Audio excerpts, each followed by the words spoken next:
Hey everybody, welcome to a special edition of the Huddle, the Review.com's high school sports show. I'm Rob Todor, executive editor of the Alliance Review, joined as always by Mike Brown, our sports editor.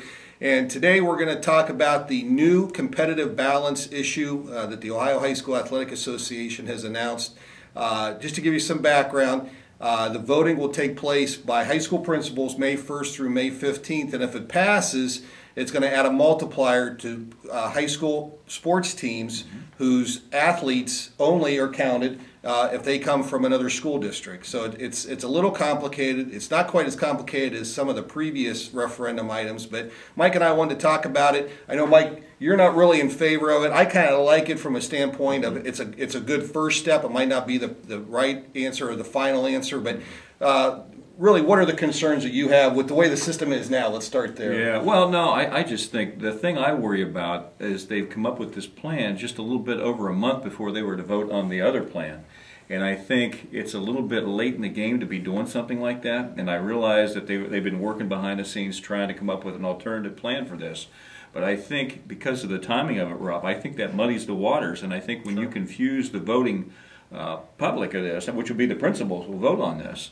A lot of times when you confuse a voter or add something in late, people tend to vote no, and then nothing gets accomplished. So, you know, I worry about it from that standpoint. Yeah, certainly. I think we both agree that the status quo is not working. When you look at a school like Cleveland Villa Angela St. Joseph that completely dominated Division IV basketball, I think that really kind of is example 1A of the inequities in the system, because they faced a Lipstick team in the state final. It was probably a team that for the ages for Lipstick, and they played really well for about 2.5 quarters and just ran out of gas against just an overwhelming VASJ team. So we agree that something needs to change and there needs to be something. And I know the previous referendum that Mike talked about that's been pulled off the table was to separate the tournaments, to have the public schools compete for 3 or 4 championships and have the private schools compete separately for their championships. And I know you were in favor of that. Well, not to separate them, to keep them under the same umbrella of the tournament. It wouldn't be a separation.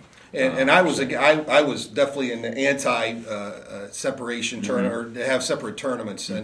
And so we kind of came to a common ground on that. But this one kind of took us all by surprise, because the Wayne County superintendents who first brought the referendum to separate the tournaments pulled that referendum off in favor of this. So there was a lot of discussion, a lot of negotiation, obviously, as you said, Mike, behind the scenes. So if let's say this passes, because if it doesn't pass, they're going to put the separate tournaments back on the referendum next year. They've already indicated that. So let's look at it from this standpoint. Let's say it passes. Where do you think you need to go from there? What's the next step? Because this is probably not the only step in that process.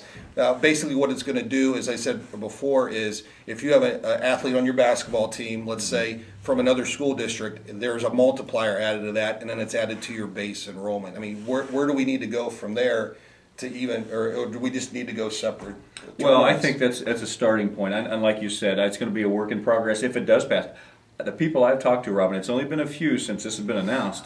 The people I've talked to don't think this is going to pass. So, and it didn't pass 2 other times. Now, it had a few more items in there before, but I think because of the timing, if it doesn't pass and it goes back to the original petition that the Wayne County folks had that, you know, we're probably looking at that now, of actual vote on that. I don't think there would be anything else.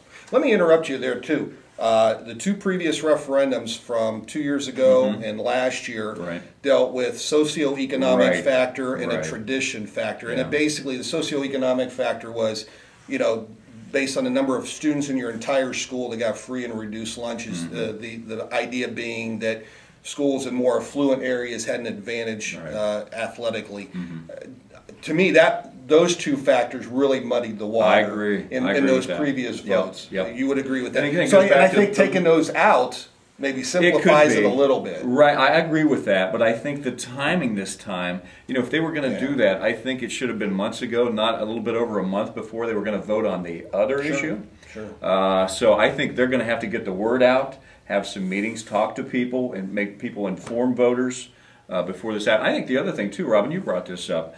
The last time they voted on this, and I believe that was last spring, over 100 of the principals of Ohio high schools did not vote. Yeah. And I think they need to do their part and vote one way or the other, because that's, you're not benefiting the kids by not voting. Yeah, I definitely think there ought to be a fine for principals who don't even take the time to vote. Right. So, a very difficult situation, I guess, or a very difficult debate to have. Mike and I have gone back and forth over the last few days, and we wanted to put it on camera, and we definitely want to get your opinion. If you have an opinion about it, contact me at rtodor@thereview.com or Mike at mjb or mjbrown@thereview.com. Let us know how you feel. We're going to have stories in the review over the next few weeks until this vote. We're going to get reaction from local school administrators and coaches, and of course, once the vote's announced, we'll get your reaction and our reaction and all the local coaches' reaction as well, because this is definitely a hot button issue. It's one that's not going to go away regardless of how the vote comes out. So let us know how you think, and we'll make sure to contact you.